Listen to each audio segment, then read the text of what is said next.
Hard work, real talk, no shortcuts. I'm Joseph Cabrera. This is American Operator.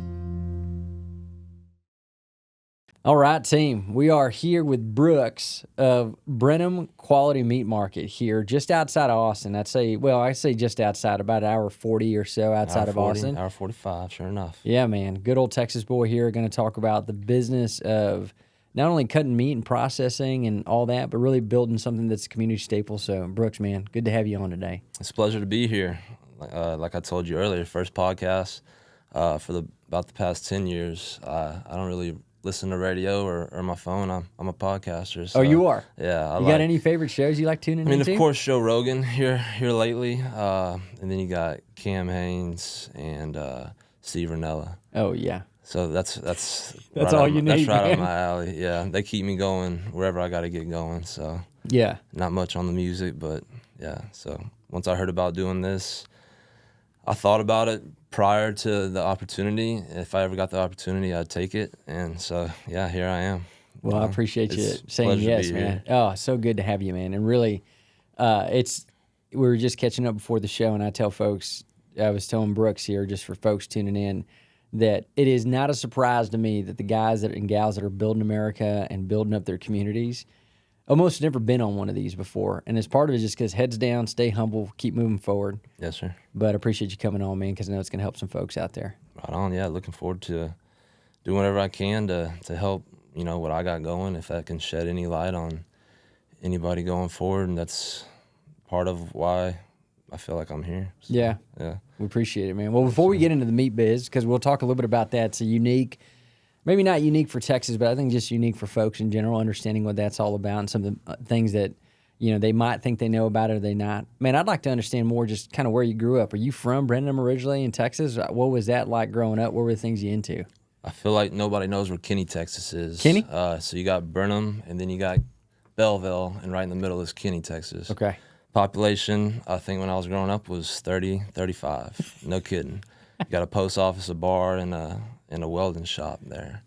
But, I mean, my mom taught school in Brenham. So, I mean, growing up, we paid my parents paid the transfer fee for me and my brother, my older brother, to go to school in Brenham. She taught at St. Paul's Christian Day School and taught my brother. And then from there, we just went to the, Brenham school system. And, she actually just retired after 36 years. Good on her, man. Congrats, Mom. That was pretty crazy to think about, sure enough. What's she doing now in her retired life? Is she busy or is she chilling? The origin of the meat market, it was, I guess that's kind of jumps forward a lot, but it was, back in 2012, I graduated high school, and I tried a semester of college, found out it wasn't for me, and went straight into running Chapel Hill Bakery and Deli, it's a nice restaurant, just I'd say 30 minutes from Kinney, and that was right after high school. I got into that, did that for about 6 years, and had the opportunity to join the oil field, which, that was, my dad has been in the oil field, my brother's in the oil field. Oh, is that right? So I thought, sure enough, that's my time. Here we go. I'm going to the oil field. And then, sure enough, COVID hit. So that gets us up to, 2020 or 2021 that happened. And then I was the first one to get laid off. They laid off all the new employees. And yeah, sure enough, came back and had the opportunity to start working at the meat market that we now have, which is, I think I was there for 2 years. That puts us at 2022. And the gentleman I worked for those 2 years, he just had too many irons in the fire, as he liked to say, and was looking to sell the place. And just really throughout that whole experience of, working at the bakery, I started out just cutting meat, wound up running it. Life works out to where you just kind of end up back where you should be, and that's always been my belief on that. Well, I think it's good, man. I can see that you sound not only grateful, but kind of really immersed in what you do. Talk to me a little bit. We're going to get into that, and I want to pick your brain a ton about just how a man, a young guy goes from running a place into owning a place. What were you into growing up, though? Were hunting, fishing, football? I mean, what were the daily activities? Because it makes me trying to make the jump into then running a bake shop, and that just different. Unless you were like, no, man, I've been a baker since I was 7 years old. I feel like I got ahead of myself there. No, it's all right. It was, I mean, yeah, growing up, hunting and fishing. If we're not hunting, we're fishing. If it's not football season, it's soccer season. So, I mean, growing up, just processing deer with me and the family amongst ourselves, and always having cattle, processing them. So you get done with that and you get moved into it. How did you get it? So you go to college for a little bit. What was the thing that made you go, this ain't for me? My first semester in college, I felt like I was just right back in high school. Just didn't, every job I've had, I felt like there was ladder rungs that I could climb. Yeah. And going to college just felt like I was right back at the bottom of the ladder. And I had a good job at the bakery. Had plenty of, I guess, rungs left in my ladder to climb, and just decided that over, going to school, I guess you could say. So it just always seemed like the option for me, and it wasn't anything I played soccer growing up. They wanted me to go play for ETBU, but I would have to, no scholarship for soccer there, so I would have had to pay my way. I just always was drawn to something bigger than, like, the work that was in front of me. Yeah. Yeah. So you left there and you decided, how did you get hooked up with that first gig coming out of it? What was the name of the bake shop again? Chapel Hill? Chapel Hill Bakery and Deli. They just, getting out of high school, you're looking for something steady, and had a buddy already working there, and sat down with the owner and the manager there, and they just kind of, hired me there on the spot. From that point, just started as a meat cutter and just learned the ropes, man. I mean, you're there for 6 years. You kind of know the ins and outs of what it takes to do what they're doing. They're very successful in what they do. You kind of take some notes from there. You couple it with the experience that, I've gained working with guys that have been in the industry for 50, 60 years. So you realize, like, as you were working through that gig there, when did it turn on to you that, so the meat market somehow came into your crosshairs to go move and do that? What was the decision point to jump right into that before owning it? Which I'm not sure, actually, if you ever thought early on that you'd own it, but what was the reason to jump into that next chapter? Just the, I thought me going to the oil field like my whole family was my last, like, all right, this is my direction now. Oh, that's right. You Chapel Hill, then oil field. Chapel Hill, then the oil field. Okay. I did that for about a year and a half, and then... Describe to people what that life is like, just for folks who don't know. My brother was an oil guy, so I kind of have an understanding, but for folks who don't know... Describe to it, man, you got to live it. It's, like, having a family member in the oil field, number one, is a big deal, because then, you're... So-and-so's your brother. Bo's brother, right? Yeah. So I had a guy, we were in it's called NEO school, New Employment School. And I had a guy already every morning, 4 a.m., already calling me, hey, get up, it's time to go to blah, blah, blah, 3 hours away.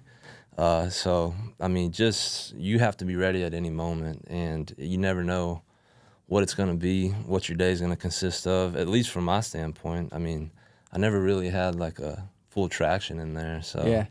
It's grueling, to say the least. Yeah, again, just keep painting that, because it's intense, man. Not only just the hours. And the people.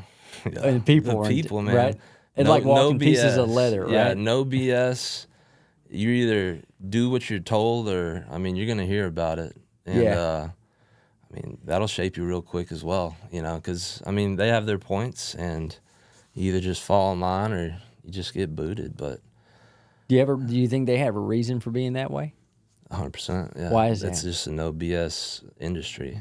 Yeah. Because if you do BS, you could potentially lose your life, lose a limb, and it's all just everybody has to work as one whenever you're out there.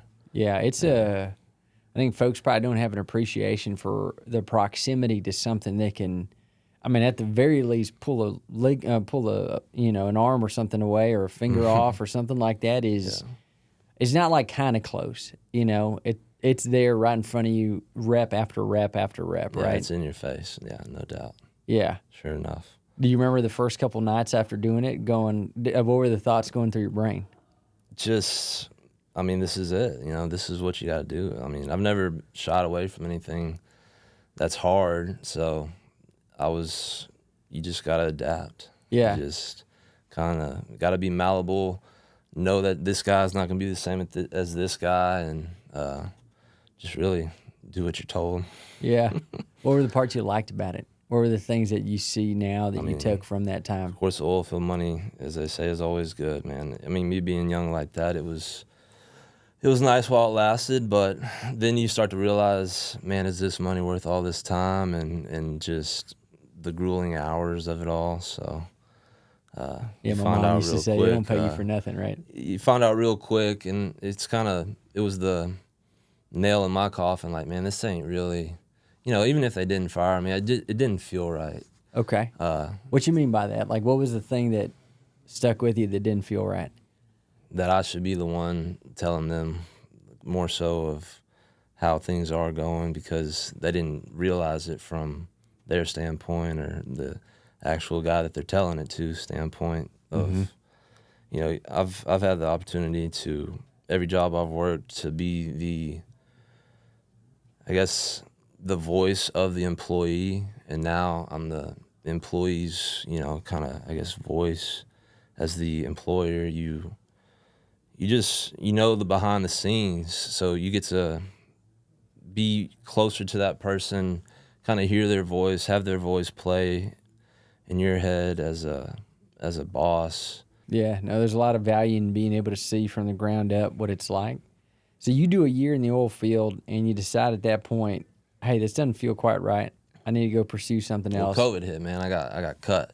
Okay, so they were going to tell you it wasn't going to fit. But I knew. I mean, you think without COVID, though, you think you would have stood there longer? I mean, I'm sure I would have, but I don't know if my heart would have let me, It's kind of like, it was a blessing in disguise, you could say. I mean, evidently it is, because, it wouldn't have got me to where I am today. So that happening, me coming back to Brenham, kind of no direction, just not knowing if I should go back to the bakery, if I should, just pursue another industry in the oil field, or give it another whirl. Because, I think they were like, yeah, you just give us a month, we'll be right back, and you'll be at the top of the list to get the job back. But during that month, it's just, you just really start to realize things, and that led me to taking that little scope of, all right, I'm back in Brenham. Now, what am I going to do with this? And one of my best friend's fathers actually called me one day, and he was like, man, I'm standing in this meat market, and I think he was with his friends that were buying it, which was going to be my bosses. And he just was like, man, I think this is a great fit for you.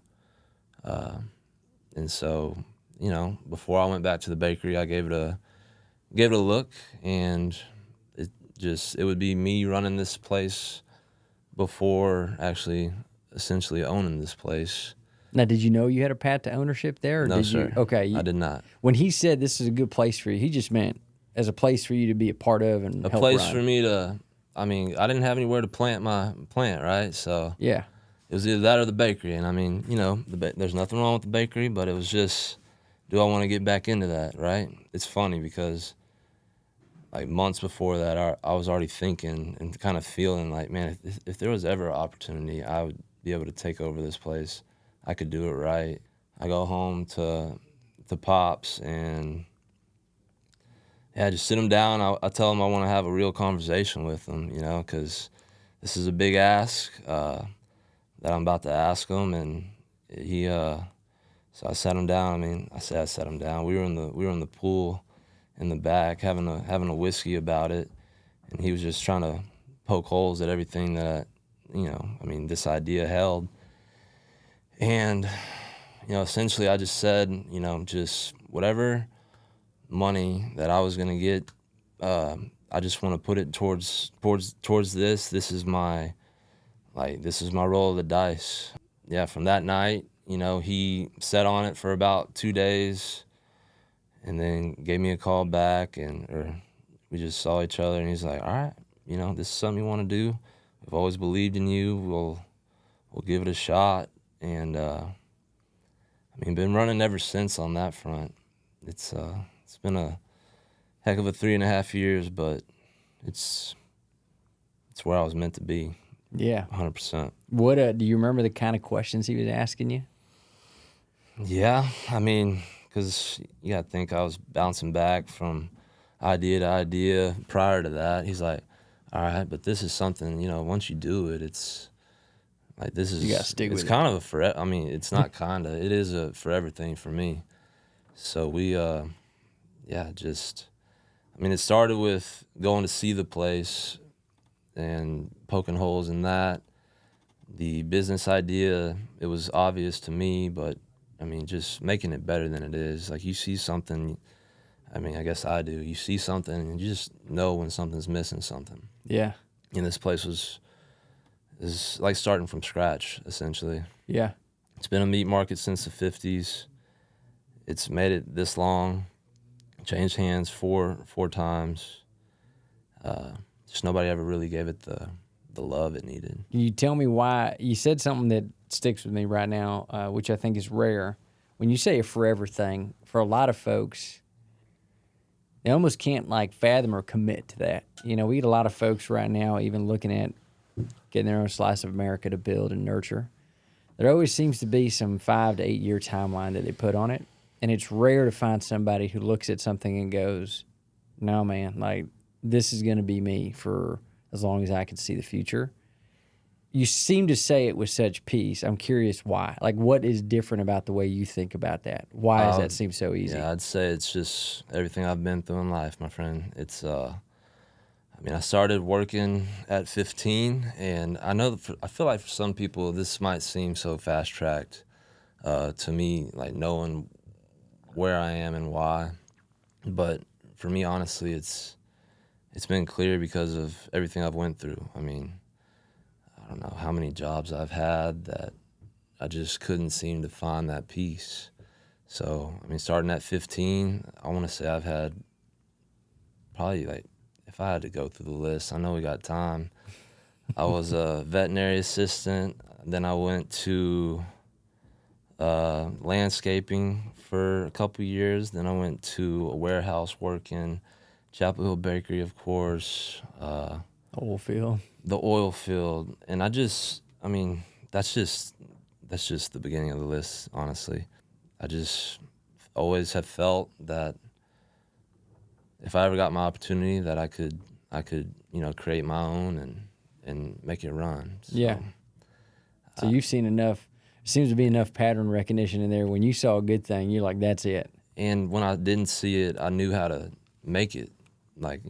Every job I've been at, I've climbed the ladder rungs and just hadn't been satisfied. So now for me, I kind of get to create my own and hold myself accountable every day in, day out for that. And I don't know if that's the right way to do it, but it seems to be the way that I've learned, Yeah, no, it seems like the right way to me, man. I think there's a lot of, I'm hoping there's a lot of folks out there that hear that. And yeah, I think there's something about owning something, but not only owning something, but doing it for the long haul that gets you to just think about it differently.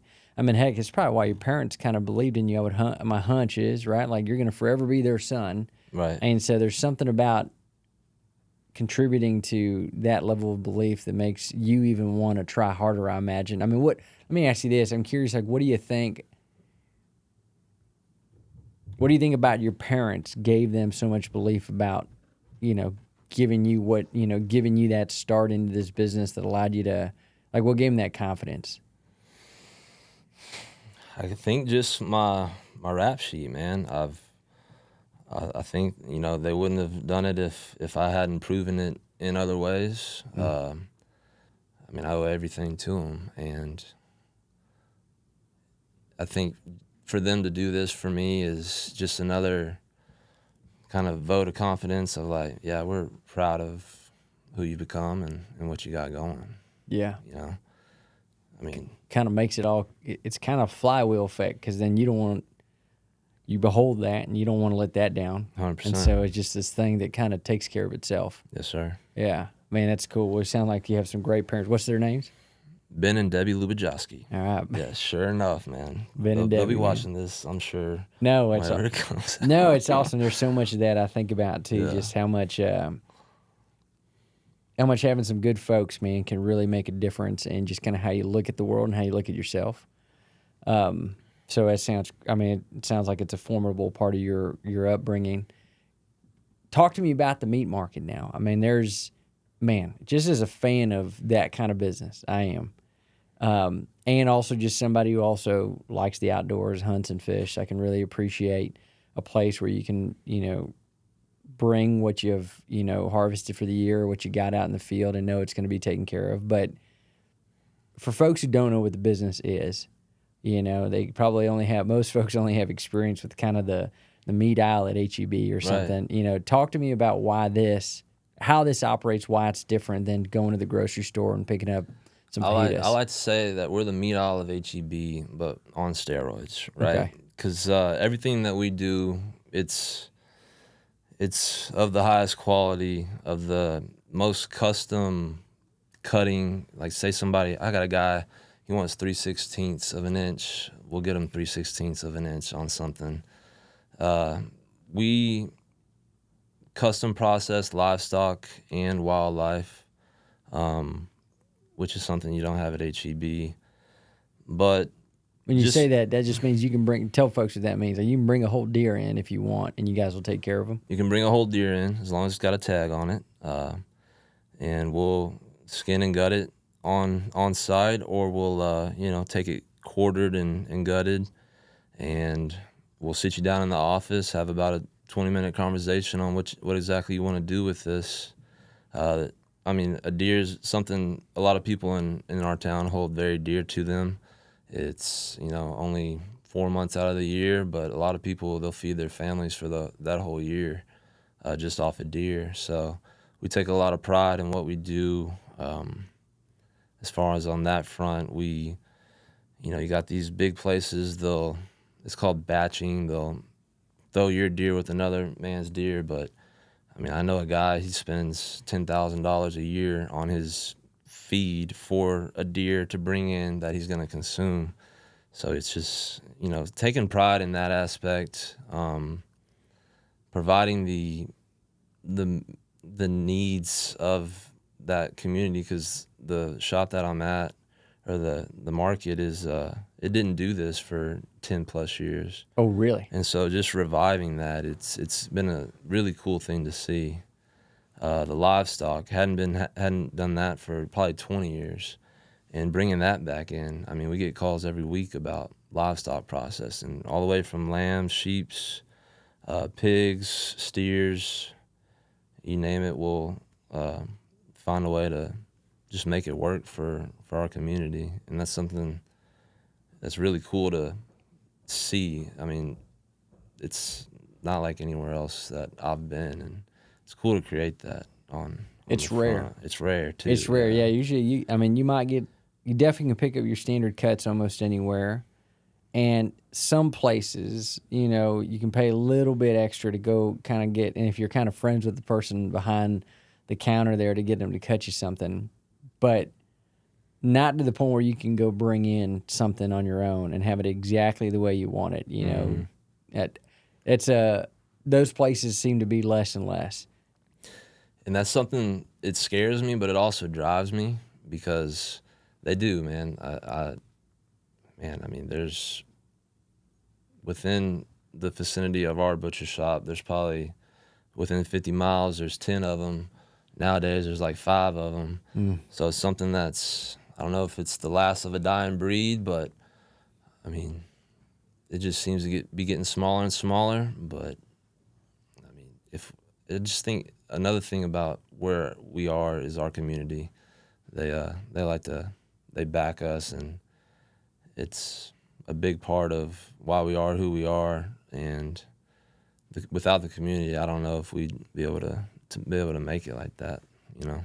Yeah, you probably have folks that have been in there, come there since for decades, right? And I might not know their name, but I know what they want. Yeah, you know, like I'll see them. I was like, "How was that porterhouse?" You know. Yeah.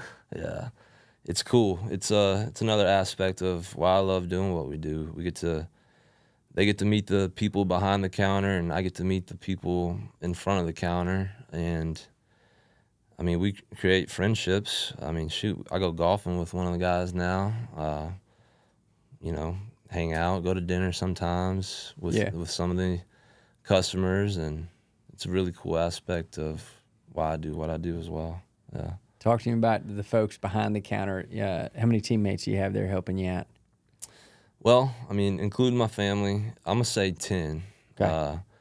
I mean, I'm running it, but without them, I couldn't be doing it, right? Yeah. I mean, my dad behind the scenes doing the books, sister-in-law doing and mother doing the social media, and you know, my mom she was a kindergarten teacher, so she loves that decorating of the place, keeping it seasonal, keeping it fun, festive.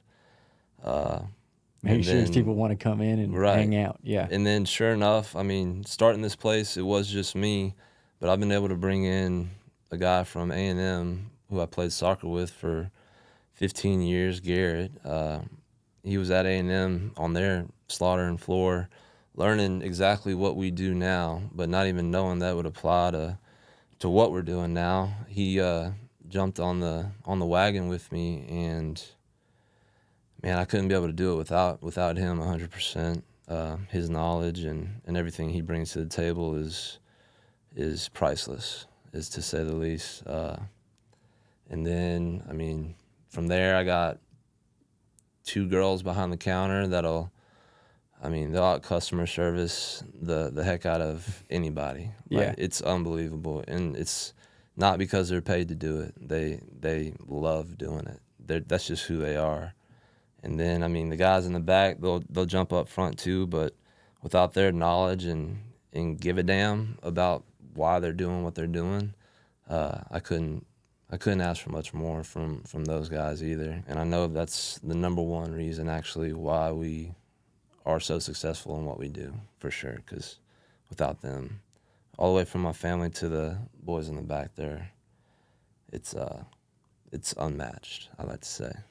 What is and it sounds like you have a lot of respect and reverence for them. If you were to kind of think about, you got... Dude, this is my make a meat order alarm. Yeah, I'm not lying.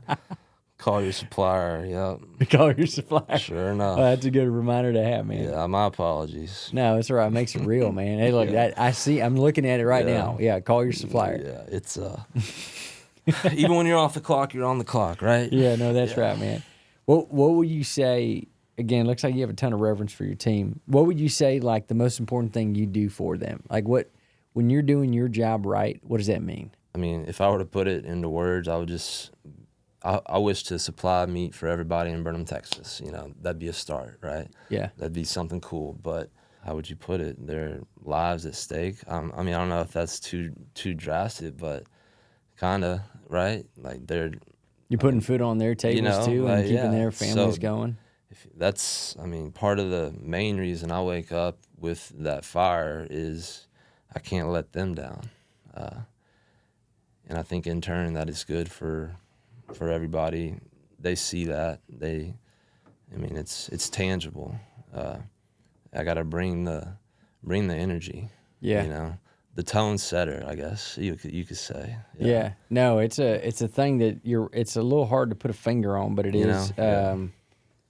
It's a thing that I think a lot of folks, I think they know inside. You think about that guy or that gal working some corporate gig somewhere. I think it's almost like a tribalism.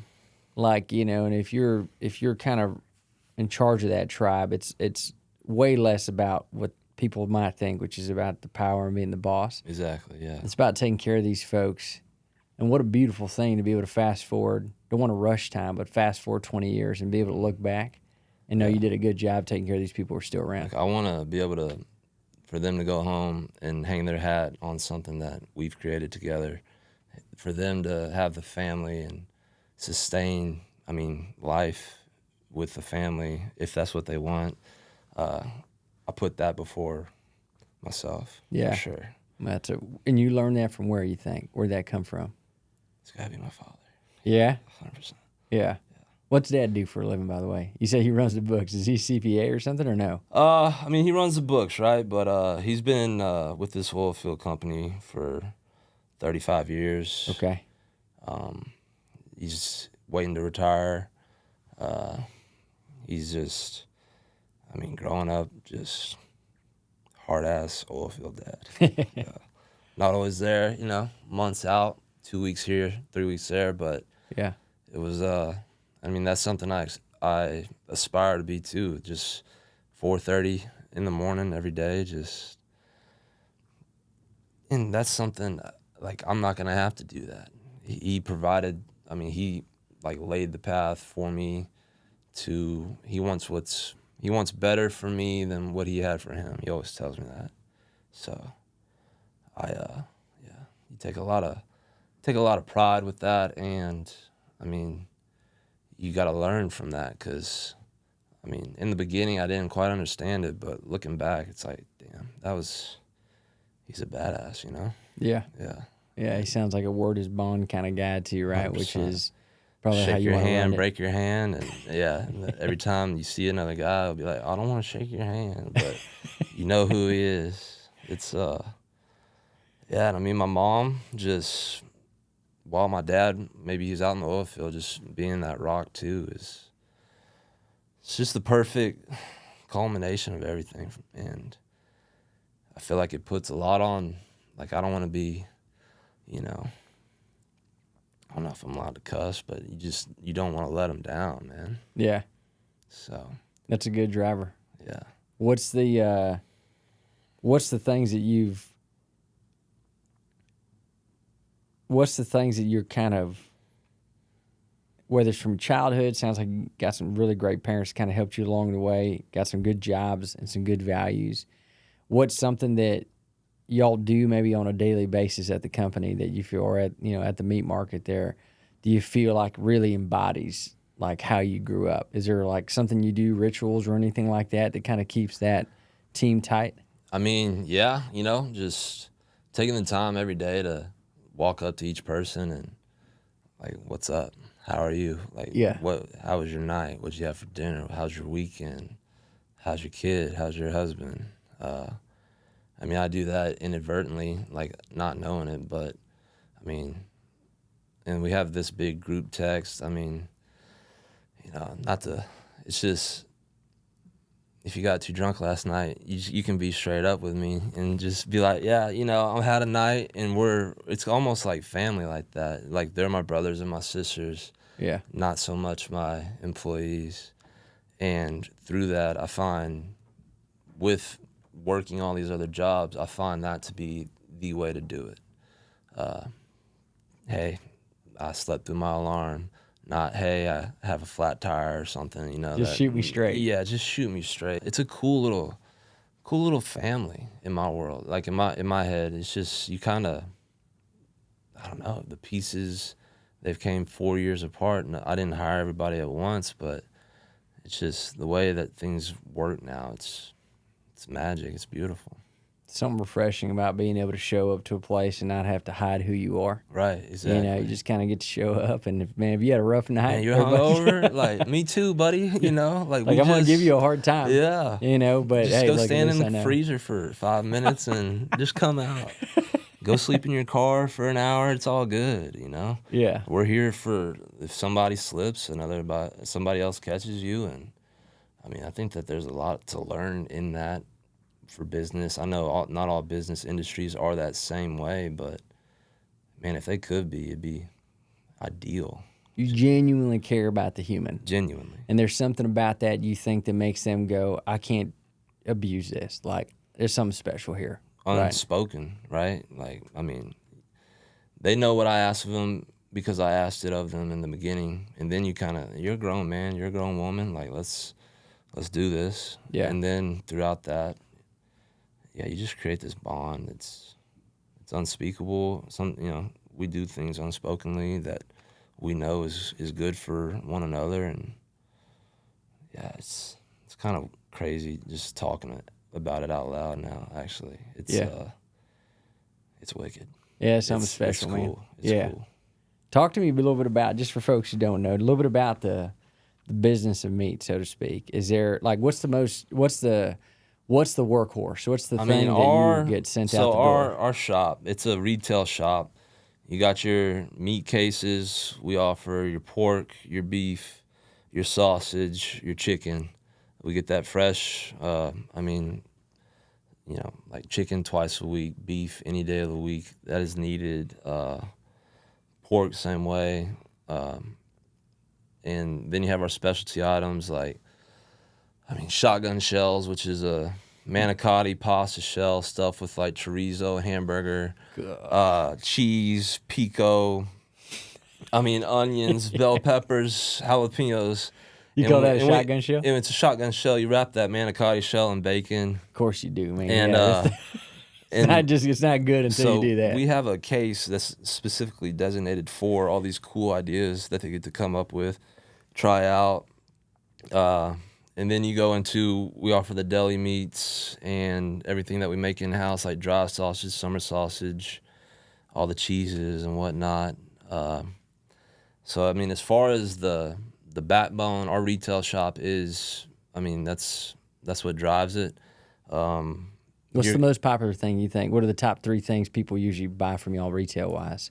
I think bar to none, because you get what you pay for. We have the best steaks in town. Okay.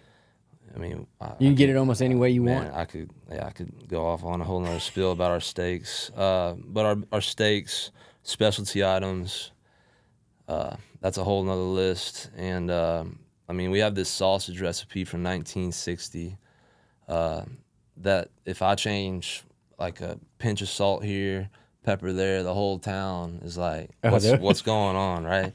The dry sausage, which is a ready-to-eat product, I don't know if it's kind of like a little jerky stick, but it's sausage dried out for about 5-6 days. That's our number one, what we're renowned for, I'd say. Yeah. What do you call it? It's dry sausage. Just dry sausage? Yes, sir. So you smoke the sausage, and then you hang it for about 5 to 6 days. Yeah. And it becomes like a little jerky stick, I'd say, but it's not, It's thick sausage. Or medium size? So you got your pencil sticks. Some people call them buck sticks, or you got your regular size. Yeah. Diameter about like that. Nice. And I feel like I survive all my hunts. I just throw a bunch of those in the bag, maybe a handful of peanuts. Yeah, you go to the market right now, I guarantee you the guys got a little piece in their back pocket. It's kind of like one of those things you can graze all day on. Yeah. And a lot of military guys, all the baseball players, football players, they survive off that stuff. Oh, yeah. On the bus trips and stuff. It's pretty cool to be able to supply that. But again, it's like one of those recipes. If I changed, people won't know. It'd be over, man. I don't know if I'd make it.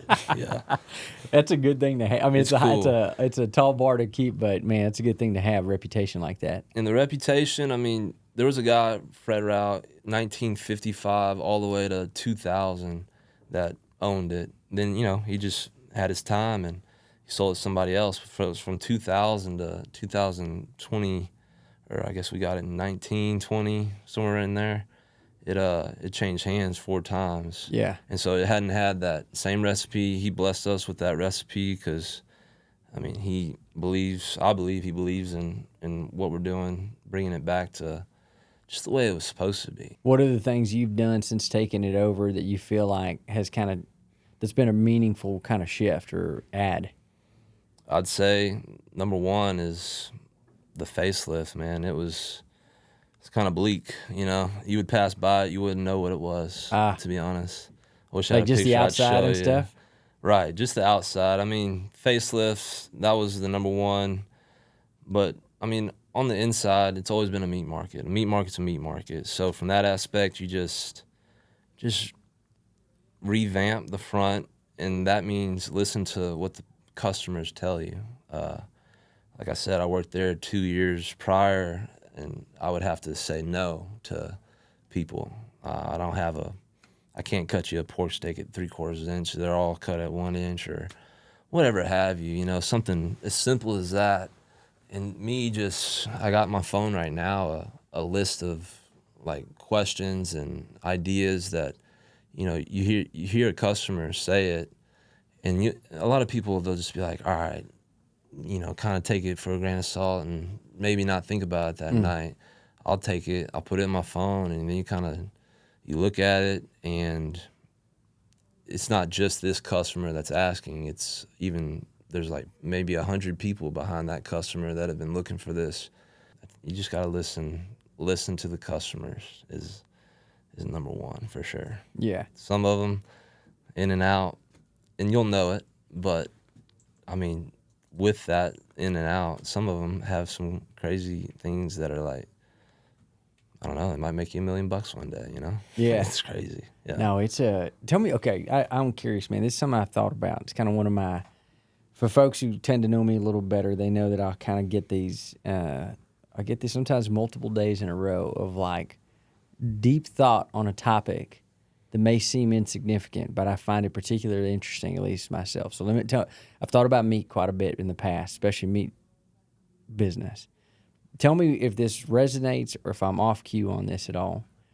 But I think about my own personal life, and I have probably a good handful of friends that I go over to their house or they come over to mine, and the thing that we do, there's like no question about what we're doing. We're cooking the best piece of meat that we can afford to give each other. That's what we're doing. Mm-hmm. We're celebrating that. Now, granted, everybody's got a little different cooking process and whatever, but by the end of that evening, we're all huddled around that piece of meat with our families, and we're enjoying that. And all we're doing is talking about the meat. That's all we're doing. We're talking about how good it is, where it came from. We'll spend an hour talking about this thing. Yeah. And so I found it weird that you would just go to a store and just pick it off the shelf, where in a way you really want to be able the things that I've always been most proud of is also when I can talk about where it came from, what I did. Now, if I'm cooking a piece of mule deer or something that I cooked and hunted in Colorado, great. But if it's a piece of steak, and a buddy of mine does a dang good job of cooking some of the best steak I've ever had, you just take a lot of pride in where it comes from. And so I recognize that the gap would be not being able to have that relationship even before the meat got cooked with somebody at a meat market. Do you feel like that's part of the magic there? Because I imagine a lot of people tuning in right now going, why wouldn't you just, that just seems like an aging out thing. But I don't know, it doesn't feel like it to me. Like, just like you kind of spoke on, say you kill a deer and you have a story that comes where that deer came from, that is the question that we get the most is where's your meat come from, right? So a lot of people like to know pasture it was raised up, where it got slaughtered, all the way to coming in the back door, and then who's cutting it. And that's the whole, I think for me, it's the whole fun part of doing what we do, because being able to stand behind where we're getting it from and who's cutting it is very cool. Yeah. You got this whole muscle, that a guy, he comes in, he's like, oh, I want a butcher's cut, a butcher's inch. And we have a butcher, like a 1950 butcher's table that right behind the steak counter, me and the guys will sit right there, cut it in front of you. I'll look at them, be like, hey, you want this? Some people like the fat cap on it. Some people don't. Who don't just like being the fat able, cap yeah, on it? I know, right? Hey, in my industry, I don't judge, right? I do what I'm told, but yeah, I've been yelled at both ways, honestly. Like, what are you doing with that? And why is this on here? But like from that aspect, they get to form that steak from the shop or the market to their dinner plate and be able to tell, like, people gather around to speak about it. So to be able to provide that, like A5 Miyazaki Japan ribeye that you cut one steak and 5 people might eat off of, and everybody has one bite, and it might cost you like $200-$300, but be able to create something like that is, yeah, it gives me chills, because I always like to know, like, that we're not just cutting a steak. I like to imagine where it goes, and sometimes I get to know where it goes, and yeah, that's a big part of why we do what we do too. Because say somebody has an anniversary coming up, you're not gonna want to go to this steak place. Like, I'm not gonna keep bashing HEB, because but you're gonna want to go to the upper quality place and get your anniversary steaks, and just being able to provide that is very cool as well. Yeah. No, y'all are, reminds me of a convo we had just in this very room, man, with the old CEO of Bluebell, and he said something like, we don't sell ice cream, we sell memories. And I think when you think about it, I didn't even think he used the word sell. He's just like, we help create memories. And I think it's kind of the same thing. Y'all are doing something that, generally speaking, I mean, there might be that rare breed of folks eating a good ribeye every single night. But generally speaking, you're usually catering to something that's going to be special for a group of people. And so I can see why it just wouldn't make sense, just in my opinion, to go pick it off the shelf when you can go get a relationship with a guy like Brooks and his team and go figure out like something, make it even deeper than that, especially in a world right now where we're probably more and more disconnected from getting our food. There's a way to y'all are kind of almost that bridge into the world that folks are away from. Sure enough. Yeah.